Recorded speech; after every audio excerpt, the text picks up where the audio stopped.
let's just go through Candace Owens' history of anti-Semitism. Well, hang on. That is utterly unconnected. I I criticize the Israeli government for not recognizing the Armenian genocide, something that Candace Owens blames the Jews. She actually says that Kemal Ataturk was led by the Jews to the Armenian genocide. By the way, the Armenian genocide took place under the Ottoman Turks, not Kemal Ataturk. She has no sense of history, and she just fabricates constantly. Okay, but let's just look for one moment. Okay, on the specific wait, one second. Let's just go through her history of anti-Semitism, please. Yes, you said you had specifics of Candace Owens being I will. Yes, anti-Semitic. Yo, what's going on, everybody? Rabbi Shmuley is back at it again, handing out anti-Semite labels like they're free samples at Costco, this time to Candace Owens. But hold on, isn't this the same guy who was all buddy-buddy with Kanye West even after his infamous rants? Now faced with someone who challenges his views, suddenly the outrage is dialed up to 100. Classic. In this free exchange on Piers Morgan Uncensored, Rabbi Dildo Shmuley tries to paint Owens as history's greatest villain, while she calmly reminds him that words actually have meanings. If hypocrisy had a face, it might just be sweating under the studio lights right now. Buckle up. This one's going to be fun. What are those examples? Okay. You see, the Jewish community did not want Candace Owens to be anti-Semitic. This is actually a tragedy that a woman gifted by God with such eloquence has decided to become a purveyor of hate. And when she said in 2018 that she has no issue with Hitler because if he was a nationalist, but then he wanted to go beyond her borders, even then we didn't call her an anti-Semite. That's an absurd thing to say, that you had no issue with Hitler. Hitler, even domestically by then, had enacted all the Nuremberg laws. There was already the November 9th, 1938 pogrom. Hang on. Just to clarify, let's take these one at a time. What do you believe she said about Adolf Hitler in the clip you're talking about? She said that there was no issue with Hitler except for the fact that he went beyond his borders. If he was a nationalist, let's play that the would clip. have been enough. Let me play the clip. It's domestic. No, but my point is, no one called her. In the interest of fairness, I'm going to play the clip so that viewers who've never heard it can hear what actually got said. Yeah, I agree. I actually don't have any problems at all with the word nationalism. I think that it gets the definition gets poisoned by elitists that actually want globalism. Globalism is what I don't want. So when you think about, whenever we say nationalism, the first thing people think about, at least in America, is Hitler. You know, he was a National Socialist, but if Hitler just wanted to make Germany great and have things run well, okay, fine. The problem is that he had dreams outside of Germany. He wanted to globalize. He wanted everybody to be German, everybody to be speaking German, everybody to look a different way. That's not, to me, that's not nationalism. In thinking about how it could go bad down the line, I don't really have an issue with nationalism. I really don't. I think that it's okay. It's important to retain your country's identity and to make sure that what's happening here, which I think is incredibly worrisome in terms of the decrease in the birth rate that we're seeing in the UK, is what you kind of want to avoid. So I don't have I have no problems with nationalism. It's globalism that I try to avoid. So, Candace, on that specific point, would you say that Rabbi Shmuley has categorized it correctly or not? He's just openly lying, and that's why he didn't want you to play the clip. I was in the UK, by the way. I was at the Royal Automobile Club. There were Jewish journalists in the room, and nothing was written about it until months later when somebody was working on a hit piece about me. I was answering a question when they were saying, how can we just embrace the word nationalism when it sort of has this dirty feel? And I was just essentially saying that I actually don't have an issue with nationalism. I think it's totally fine to be a British nationalist, to be an American nationalist. And the problem is that it's wrongly attributed. That word, I think people instantly associate it with Adolf Hitler. And I would argue that he wasn't actually a nationalist because obviously he invaded Poland and he went beyond German borders. I didn't even mention Jewish people. I didn't mention the Holocaust. And suddenly you have people like Rabbi Shmuley who are pretending that I got up there and I defended Adolf Hitler. It's just, this isn't That is not business. What she said. And this is why I say right now, please don't cut me off. Please do not cut me off. A huge issue that you have right now is this dishonesty. If you really want to understand why Israel is facing a PR crisis, why Zionism right now to people doesn't feel good and they don't want to associate themselves with it, is because it seems like it takes so many lies to maintain. There's no reason to misrepresent what I said and to tell people that I support Adolf Hitler, other than the fact that you want people to hate me. And so I'm deeply appreciative of the fact that you guys had that clip ready to go. Well, you may respond to what she just said and to that clip. Now you've watched it. Okay. You know, she keeps on saying lying. I never said you shouldn't play the clip. I'm actually happy you did. She said if Hitler had only focused on domestic policy, she would have had no issue with him. His domestic policy was to the Kristallnacht, burned down 3,000 synagogues in a single night domestically. That was not in Poland. That was not in Czechoslovakia. His domestic policy was the 1934 Nuremberg laws. His domestic policy was a complete dictatorship where he destroyed the Bundestag and subjected and created Dachau under Himmler. So those are the historical facts. Now but what I said was, even then, the Jewish community gave her a pass. She explained it. One mistake, people make mistakes. Here's her history of anti-Semitism. She's not going to be barred from going into Australia because of anything she said about Israel. That is a fabrication.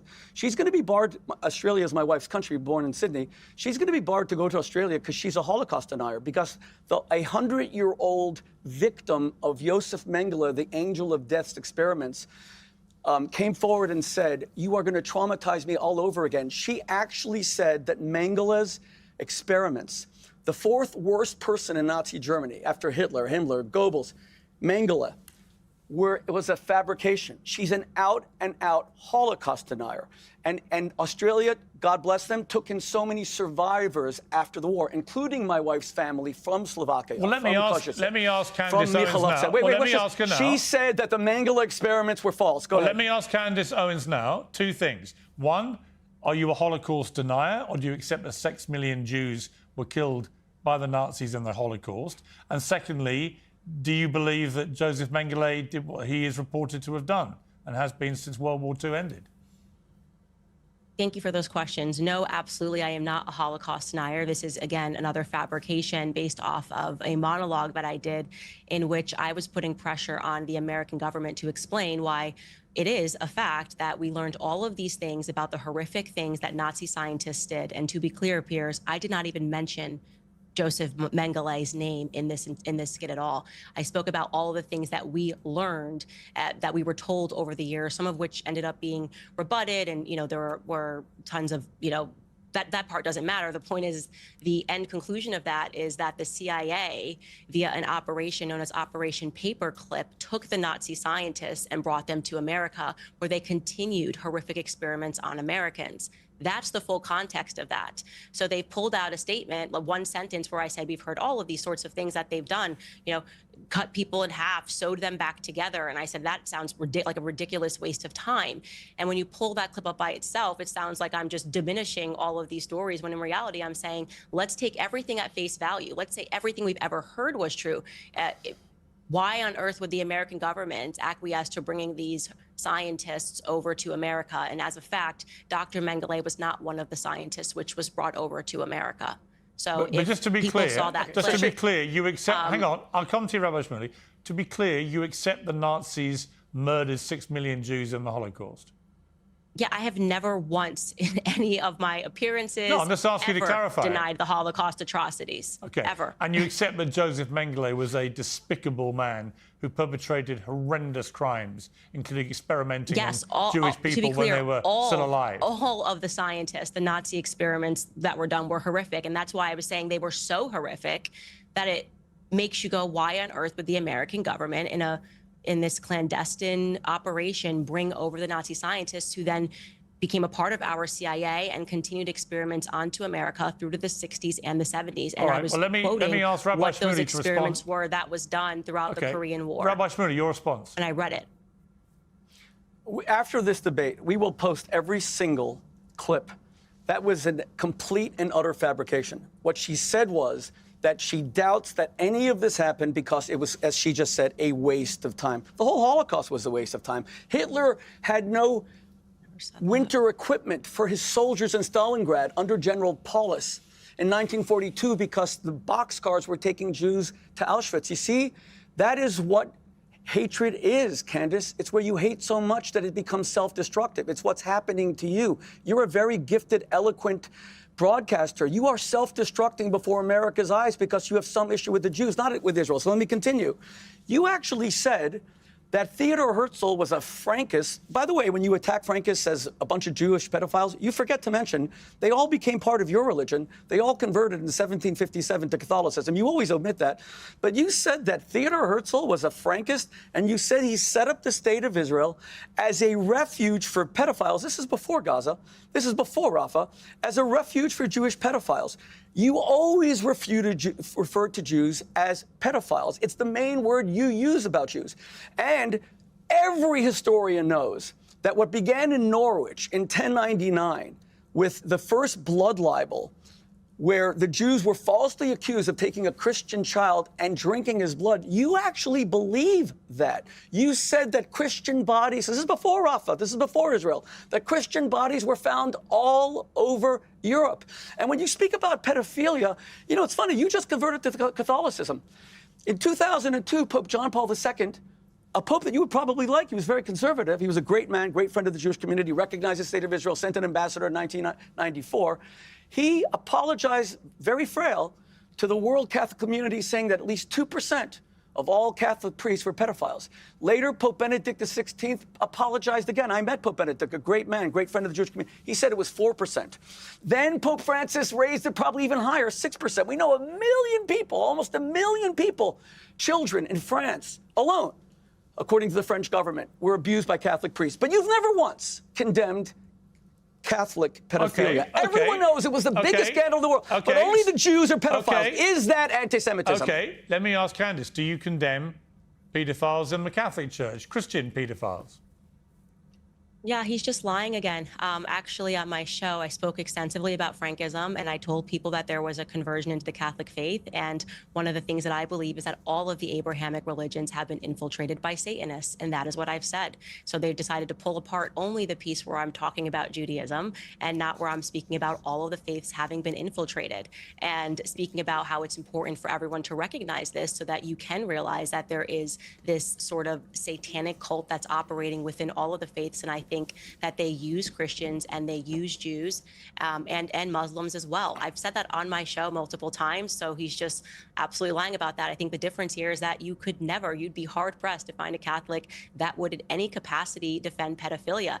Now, regarding what he is saying that I said Judaism is filled with pedophiles, that is objectively a nonsense. I am a Christian. I'm aware of what the first 5 books of my Bible are. That would be me insinuating that, okay, well, the first 5 books of my Bible are inspired by pedophilia.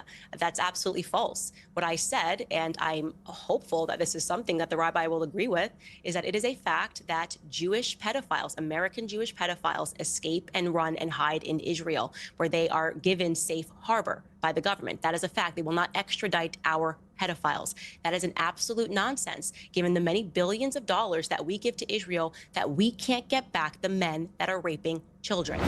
Ladies and gentlemen, what we witnessed was a masterclass in a verbal combat. And let's be real, Candace Owens walked away with the championship belt while Rabbi Shmuley tripped over his own accusation. The man came in swinging wild, hoping something or anything would land, but Candace dodged every blow with receipts, logic, and level of composure that made his flailing look even more ridiculous. The moment she had the clip played, it was game over. Watching Shmuley scramble to reframe his own argument after getting fact-checked in real time was like watching a magician pull a rabbit out of a hat, only to realize it was just his own shoe. His other big blunder, turning the debate into a rapid-fire conspiracy rant, spewing names, dates, and accusations like a Wikipedia page having a meltdown. Meanwhile, Candace kept it simple, exposing the selective outrage and showing why these smear tactics fall flat. And then there was Piers Morgan, so-called referee, pretending to be neutral while really just hoping for a maximum drama. At some point, it felt like he was moderating a WWE match, except instead of stopping the fight, he just handed Rabbi Shmuley more ropes to hang himself with. In the end, Candace didn't just win. She left Shmuley fumbling in a pile of his own contradictions, proving once again the facts and composure will always outshine performative outrage. Thanks for watching, y'all. Don't forget to like, share, and subscribe, and I hope to catch you on the next one. Cheers.